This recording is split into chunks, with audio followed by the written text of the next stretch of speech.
Okay. Am I working? Thanks, Dee.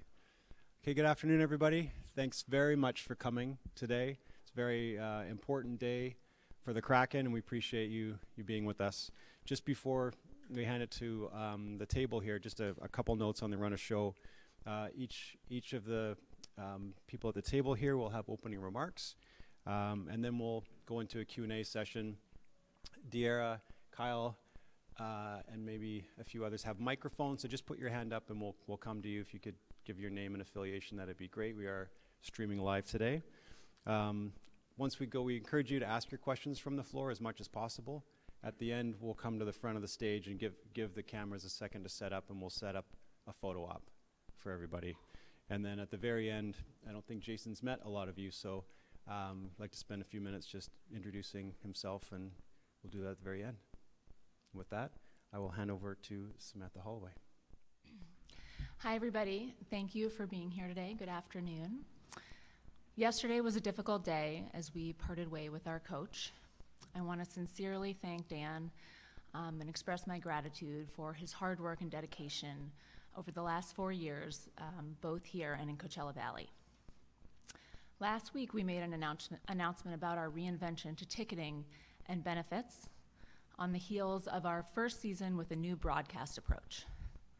All of this to show our appreciation for our fans, our growing fan base, as well as our fans and season ticket members that have been with us since year one. I want to thank Todd for building this organization from the ground up with a truly fan-first approach. But today, we're here to talk about the team.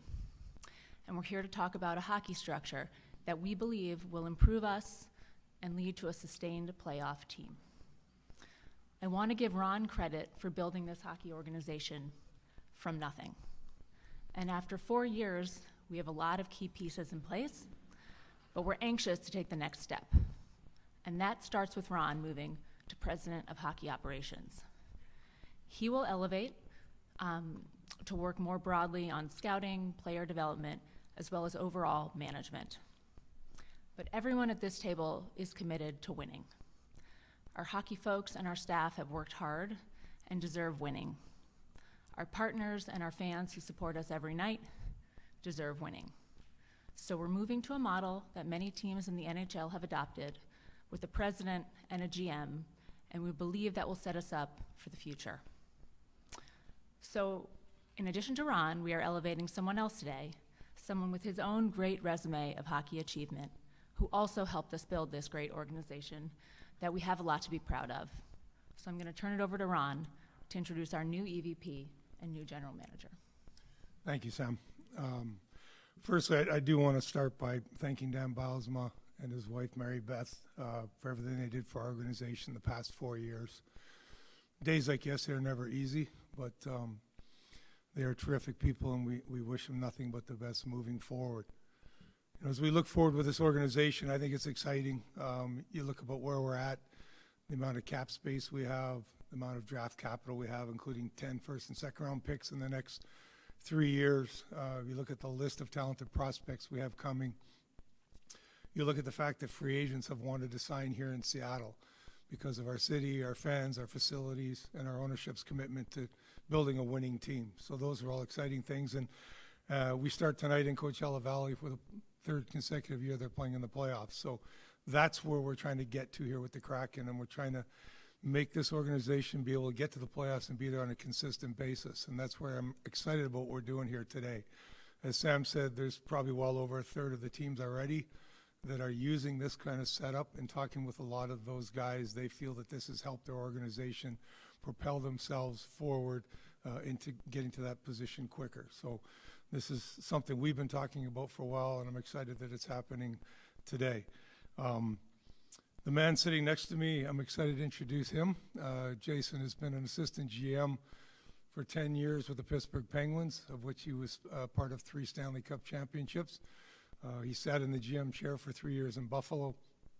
We worked together at the World Championships in 2019 for Hockey Canada, and recently he's been our assistant GM for 5 years. He's bright, he's hardworking, and he shares the same passion that we all do, and that's making the Kraken organization one that is competitive each and every year. So without further ado, I'd like to introduce our new Executive Vice President and General Manager, Jason Bottrell.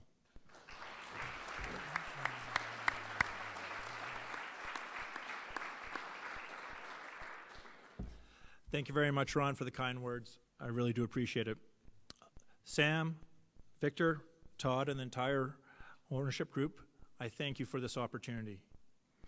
It's an honor to be the second general manager of the Seattle Kraken. I'm deeply committed to building a winner for this organization and for this city. I've been a part of the Kraken since the beginning. I know the players in this organization. I know the staff in this organization. I'm very proud of what we've accomplished, but as we head here into year 5, it's time for our organization to take the next step. I've had the opportunity to be a part of Stanley Cup champions. I've been as a player and executive, being a part of organizations that's had success. And in my mind, the pieces are here for the Kraken to have success in the future. 1, we have strong, supportive ownership. 2, we have a passionate fan base that brings an intensity every game night to Climate Pledge Arena. 3, we have a core group of players that love being in Seattle and want to have success here. And finally, 4, we have a pipeline of young players coming who are pushing for spots on the NHL roster. The future is very bright with the Seattle Kraken. This summer is going to be extremely busy. I'm excited about the resources that I'm going to have at my disposal to improve this roster. And I can assure you that we will improve it for next year and build on this team for not only a solid year next year, but for years to come. I can't wait to get started. Thank you very much.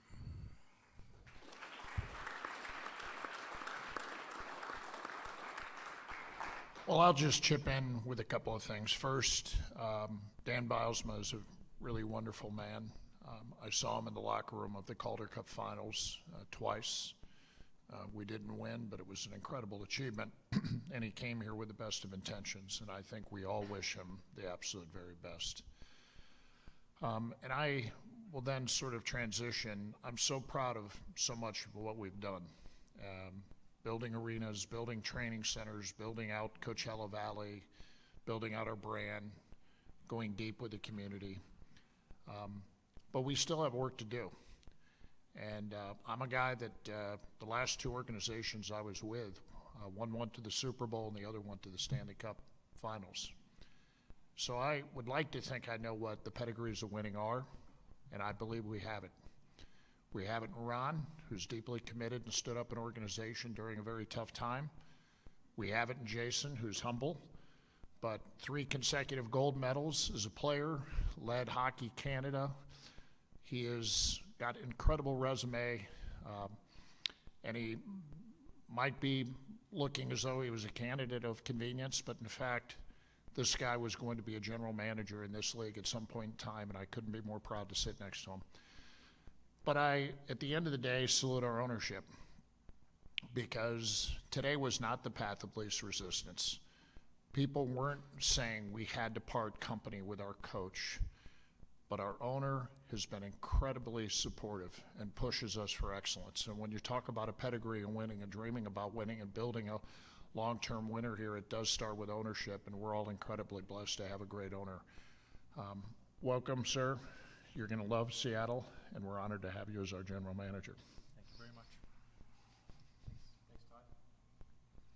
We'll move to questions now. So as we get going here, just put your hand up.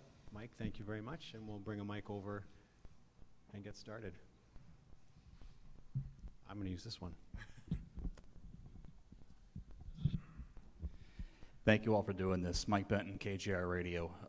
For anybody here at the table with the on-ice goals in mind, how much can you walk us through with the change of responsibility between Ron and Jason and how that reflects the goals of talent acquisition and where this coaching search is going to go as well? Yeah, no, we've talked about this. I feel strongly that if we're asking Jason to step into the GM chair and manage all those responsibilities, that he has to have final say in decisions. We will have discussions. I will give him my opinion. I know it it won't be 100% we'll in agreement all the time, but we will have those discussions. But at the end of the day, he will make the decision, the final call in those regards. You know, there's so much to do with the job, from, you know, players and agents and managing your staff and stuff. And this will free me up in some regards to do other specialized things where I can work closely with our young prospects, give them information maybe a little quicker as to whether we think guys are going to make it or not make it. It allows us to make decisions on signing guys or trading guys, mentor some of our young players, get out on the road with our staff. You know, there's more than enough work for two of us to do.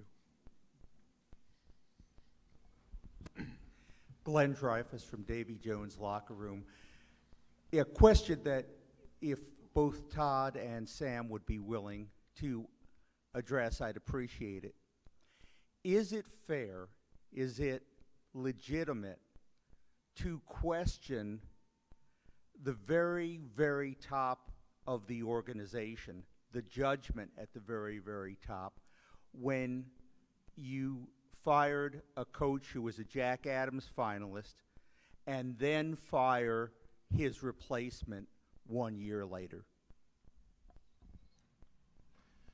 For sure, it's fair. And, you know, we live in a world where lots of people question things. I remember people questioning us starting this whole thing and bringing hockey to Seattle. But I do think we have a track record of being committed and deeply committed to doing the right thing. The path of least resistance for both these guys and the owner was to do nothing on the coaching side. But they thought we could do better. They thought that a move could actually move us closer to winning faster. So the question's fair, but there's a conviction at this table that we're doing the right thing, even if it means making tough decisions. People are questioning us means they care, and that's good news for us. And like I said, Ron built this hockey organization from nothing, and we have great foundation here, and my job is to support Ron and now Jason and have interesting and difficult discussions, but to support their decisions because that's the role they're in. Curtis Crabtree, Fox 13. For whomever feels best positioned to answer this one, can you guys kind of walk us through the decision with Dan and when you made the choice to go a different direction, and if there's a coach available or something that you had in mind, or was this purely on Dan's performance that you guys decided to go a different way?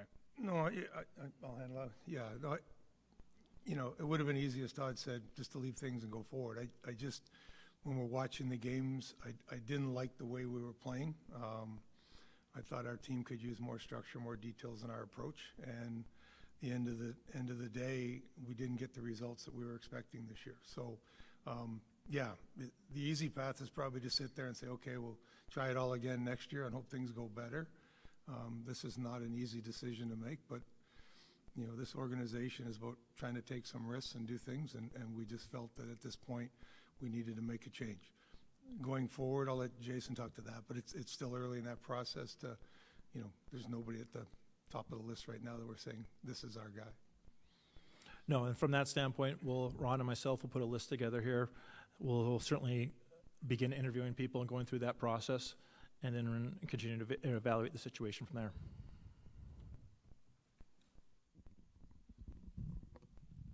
Hey, gents, congratulations, Jason. Thank you. Rob Simpson, SeattleHockeyInsider.com and VancouverHockeyInsider.com.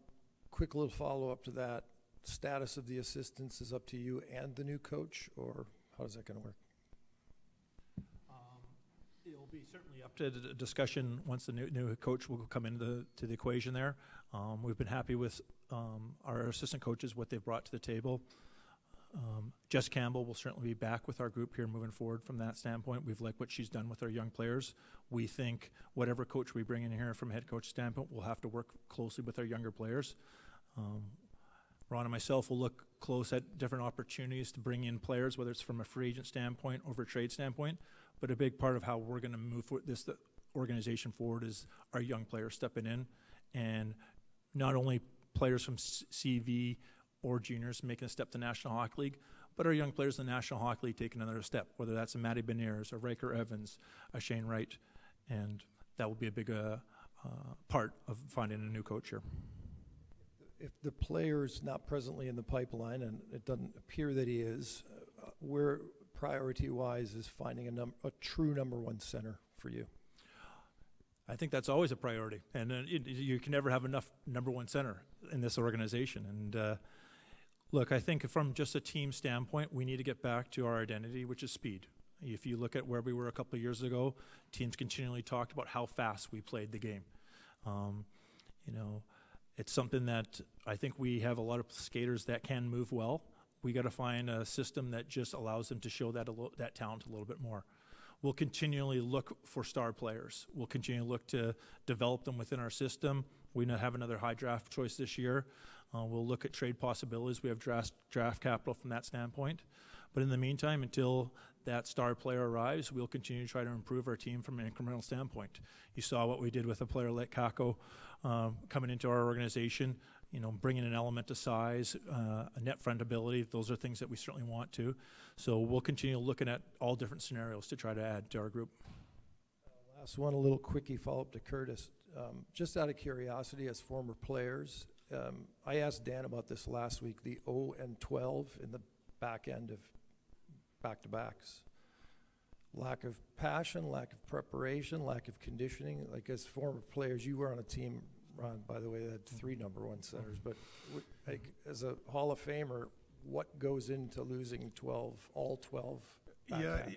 Yeah, it's a good question. We've done a lot of work on it. You look at the travel schedule, but really outside of 2 games, like for instance, the last game was Salt Lake City.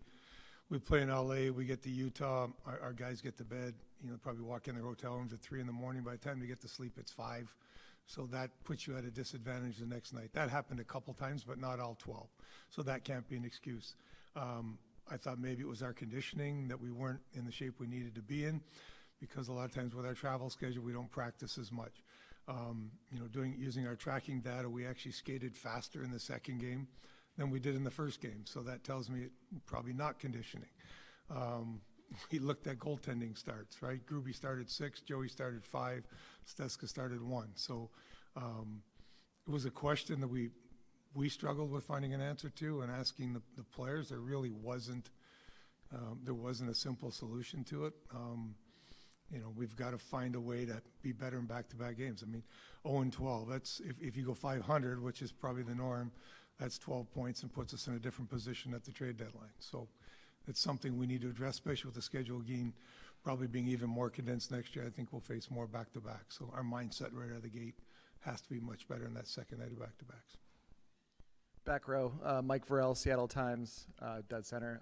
For Todd, I'm curious, you mentioned knowing the pedigree of winning and being around winners and just kind of understanding what that looks like. And obviously this franchise hasn't won as much as some people would have hoped in the first 4 seasons. But what are the pedigrees or the aspects of Jason and Ron behind the scenes that made you confident that they're the ones to continue to guide this ship forward?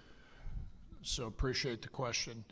I think, winning is about a lot of things. One of the things it's about is facilities. We have outstanding facilities. The players in the NHL recognize that and view us as having some of the best facilities. We have amazing fans. The fans have filled the building up, and they have created the league-wide perception that we have a real hockey town here. We have a great owner. She has been so supportive, and acknowledging her dad, we are going to win. We are going to win, and that was something so important to him. But then when I looked at the 2 guys to my right, Ron Francis has been a winner his entire life. He's a member of the Hockey Hall of Fame. When the book is written someday about standing up this organization during a global pandemic, there will be stories revealed that just demonstrate how incredibly difficult that was.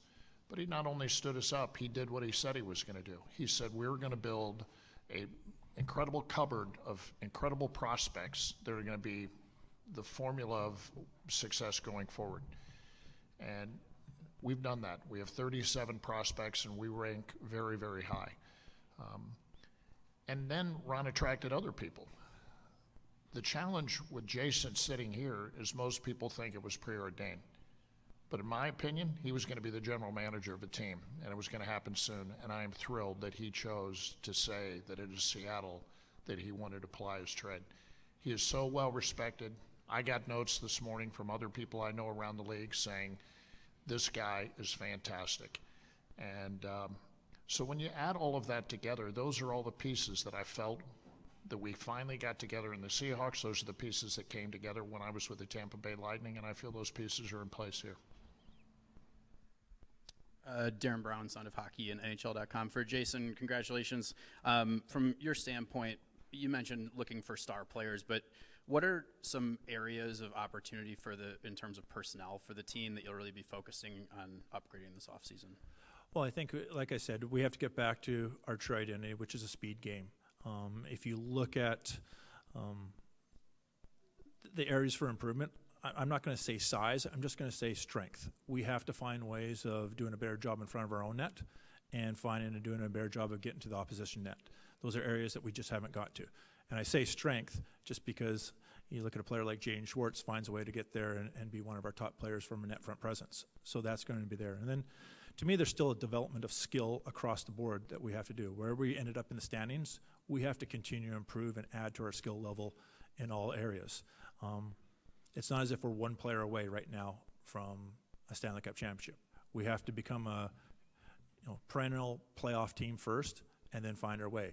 But to me, it's going to come from two fronts. It's the young players pushing up into our organization, wanting to be a part of things. And the great thing that we're excited about is it's not like one player that we're focused on right now in Coachella Valley. Like I look at a scenario what Robert Cron and his staff has done from an amateur staff, from our draft picks. It's a wide range of players. You certainly have the skill players that a lot of people talk about. You saw this year Yanni Newman making a step in. We have Goyette Furcus down in Coachella Valley here right now.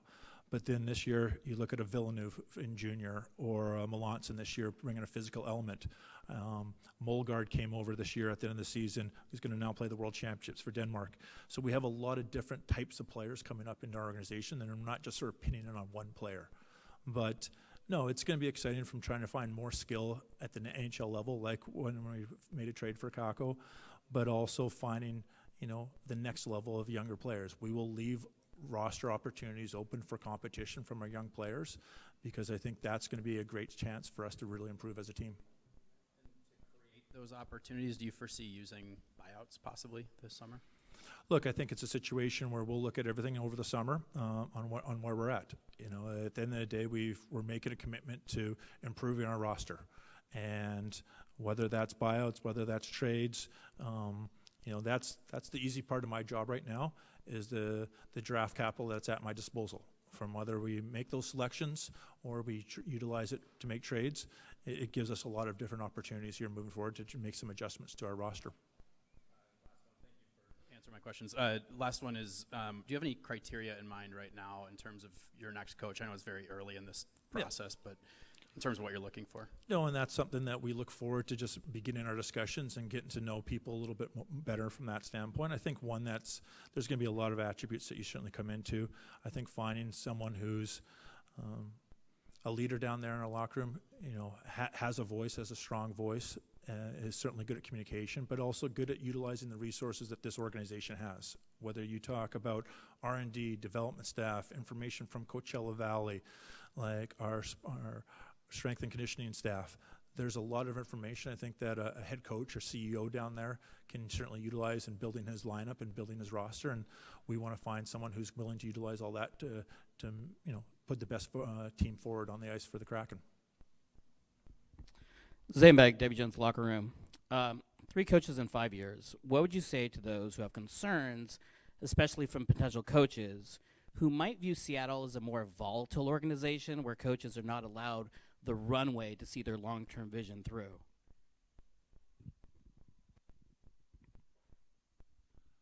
Look, I think it's a situation that's already been talked about already here tonight. Like, we are dedicated to winning, and that's what, from that standpoint there. And, where you can talk about the volatility, I can also talk about the excitement of our younger players. Like, you talked about centerman before. We have a center situation here right now of, Stevenson, Wright, Beniers down the middle. with Berkeley Cat, and also another one that we certainly have signed that we have high hopes for in the future too. So I think a coach looks at this situation here and looks at the talent, looks at the opportunity, looks at our facilities, looks at a dedication to winning, and I think it's still an opportunity for a lot of success here and a lot of a lot of future success. And we take a step back, like, look, the last year or two hasn't gone the way we wanted it and hasn't met expectations, but what I'm excited about, and when we have our conversations with Matty Beniers, and I talked in my first comments about just players wanting to be here and wanting to have success, like that first year for Matty Beniers when he played 14 playoff games, that was important for his understanding of what it takes to be in the playoffs, what it takes to have success not only in the regular season but moving forward there. So I'm ecstatic that there's in this organization, there's a culture of winning in Coachella Valley.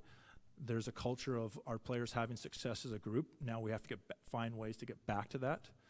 But from a coaching standpoint, I think there's so many resources at their disposal here, and they're excited about what we've, as Ron alluded to, whether when free agents want to come here, young players coming up through our system, to me, it's a great opportunity moving forward here for them. Brianna Vasquez, King 5 Sports. What are you looking for in the next head coach that the last two didn't have? I would say that's an excellent question from that standpoint. Like, I think you look at it's the balance of finding ways to continue to develop our young talent. I think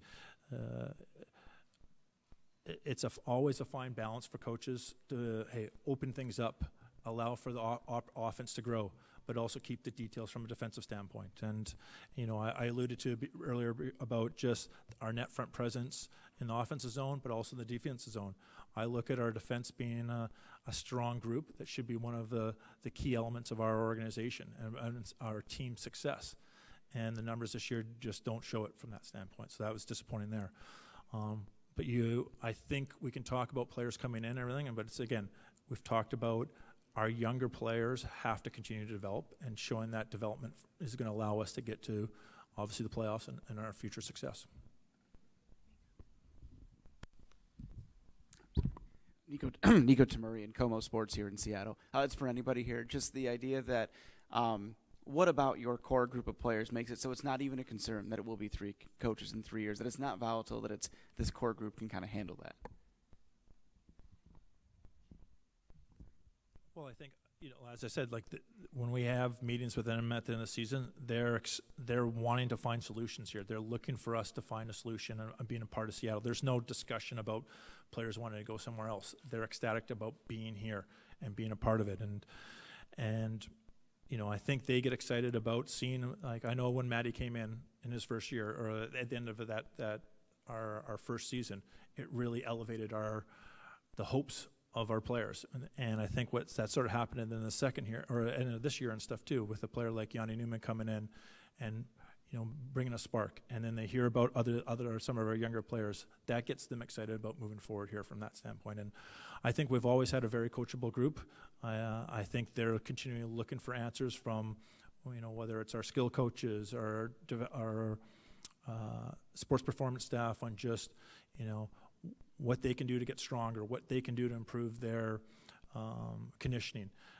They take it to heart that we were 0-12 in back-to-back games. It's not something that they just sort of wash their hands of. And to have a group that's dedicated to nutrition, dedicated to improving themselves, that's great to see, and now we have to find the right person to lead them.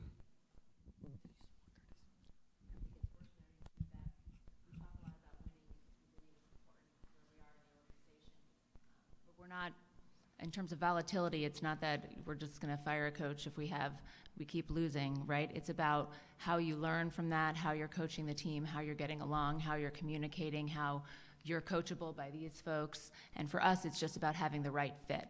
And you take risks, and sometimes you get that wrong for the organization. Obviously, you had the experience in Buffalo and in the years here as the AGM role. How do you feel you're different as you get set to tackle this for a second time in the head chair? And what do you what have you learned from that experience with the Sabres to kind of push things forward here? Yeah, look, you always learn from any experience that you go through. Shame on you if you don't. I'm have a lot of positive experience in Buffalo, and I'm always honored that the Pilgrims gave me an opportunity to be a general manager there. And I think just you go through the cadence of developing relationships with other general managers, with agents, the pressures of the job. You now know exactly what the role is going to be from this standpoint. What gets me so excited about this job right here is what we've talked about, the players in this organization and what's coming, but also the fact that you're coming in here and not evaluating things, that you know the staff right away here. I've been a part of it. As much as you try to get a feel for other teams in the National Hockey League, until you're in there working with them, you don't truly understand all the background information and all sort of the intricacies of a team.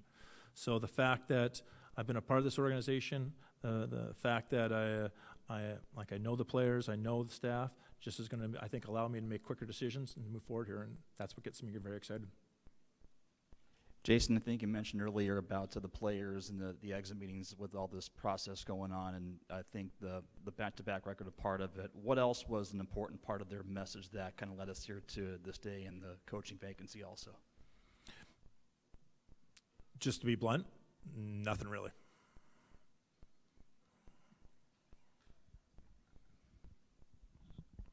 Hi, Allison Ballard, Davy Jones Locker Room. This is for Jason or for Ron.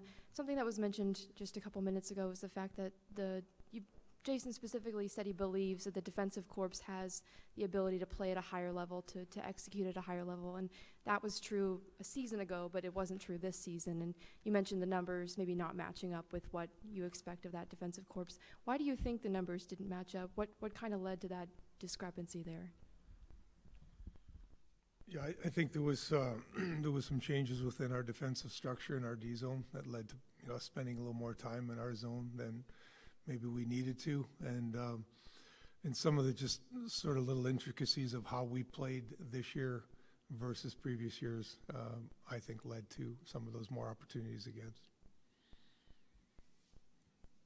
All right, RJ Eskinos, Emerald City Hockey. I was wondering, Jason, could you expand a little bit more on what your role was as assistant GM over the last 4 years and kind of what that job entailed? Yep, certainly I had interaction obviously with Ron on a lot of different things, but my job was to be out in the field from a player evaluation standpoint. Worked at times with Troy Bodie on just setting things up in Coachella Valley, but that was his main responsibility. What I oversaw was player development with Jeff Tambolini and our pro staff in Dave Basigio. From a player evaluation standpoint, certainly looked at trades, free agent acquisitions, but also made sure to try to have a strong feel for what our first round draft pick was going to be. And then last summer, there was some talk about taking the next step to be a playoff team, and you were aggressive, brought in some veterans, big money contracts, long term, and it's a lot of the same talk I think so far going to this off season. And what difference in approach will there be, if any, to try and ensure a different team result from this summer's acquisitions? Well, I think there's always, that's why you're looking at different mix. Our younger players will be a year older. I think it's always helps from that standpoint. At this time last year, we didn't know if Shane Wright was going to be a full-time NHLer or not. He did take the step, but hey, we're going to be aggressive again in free agency from that standpoint. Adding in both Stevenson and Montour, you saw the passion that Montour brought day in, day out and stuff. I think that was certainly a strong addition to our organization, and we're going to continue to look to add those guys, players of that ilk, to our group here and stuff for sure. And last one for Samantha. What is the standard for on-ice success for this organization? What is the timeline by which you expect the team to achieve that standard? Yeah, so I think it takes time to build an organization, and now it's been 4 years, and I think what we would like to be is a sustained playoff team, and I think that's where we see that you can't 100% define success that way. I think this organization is obviously bigger than what we do on the ice, and I'm very proud of what we've done here in the community, KCI, at CPA, all the people that work here, One Roof. We've done a tremendous amount of work in the community that I'm really proud of. I think that last step and the most important step is to get where we want to be on ice. So it's to be a sustained playoff team, and it's as soon as possible. Or Ron, or both, do you guys think with the experience you have drafting, is 4 draft classes, are they ahead of schedule, or are you guys a little bit ahead of schedule on who you thought might be up here? Yeah, I mean, every draft class is different. some of it depends. Some draft classes are stronger than others. Some you pick higher than other drafts. So there's a lot of things there. I think one thing we've been able to do is accumulate a lot of draft picks and throw a lot of darts at the board. And I think with how our ownership has allowed us to build a player development staff to work with these kids, we work with them constantly, even whether they're in junior and college. We're working with them all season long. You see it here in Dev Camp in the summertime, and we're trying to speed that process up as much as we can. But we look at the pieces we have. There's a lot of pieces that we're excited about. It's just a process. It's not like other leagues in the sense that we get these kids a lot of times at 18 years old. And you're seeing it with, Shane just turned 21. Maddie just turned 22. It takes time for these kids to develop into the NHL. It's not like some of the other sports. We were drafting them out, out of college, maybe in his fourth year at 23 or 24 kind of thing. So there is a process to it, but we're excited about a lot of the names that Jason mentioned. You got to see some of those this year in our lineup, and we're excited that the team in Coachella Valley is in the playoffs again, because that's huge experience for them and huge development for them, and we look forward to watching those guys play there as well.